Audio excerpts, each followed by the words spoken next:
বিশ্ব রাজনীতির দাবার ছকে নতুন শক্তিশালী ঘুঁটি ড্রোন প্রযুক্তি। আর এই প্রযুক্তির দৌড়ে এখন সবার নজর কাড়ছে ইউক্রেন। চলমান রাশিয়া ইউক্রেন যেভাবে ড্রোন ব্যবহার করে যুদ্ধের মোড় ঘুরিয়ে দিচ্ছে তা গভীরভাবে পর্যবেক্ষণ করেছে মধ্যপ্রাচ্যের দেশগুলো। কম খরচে বড় ধ্বংসক্ষমতা।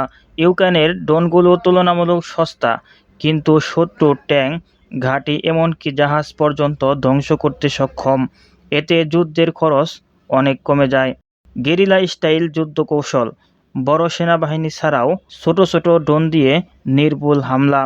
এই কৌশল মধ্যপ্রাচ্যের দেশগুলোর জন্য অত্যন্ত আকর্ষণীয়।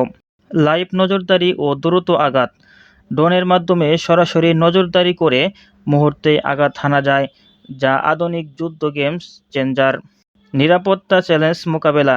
মধ্যপ্রাচ্যের অনেক দেশগুলো, বিশেষ করে সৌদি আরব, আরব আমিরাত নিয়মিত ড্রোন হামলার ঝুঁকিতে থাকে।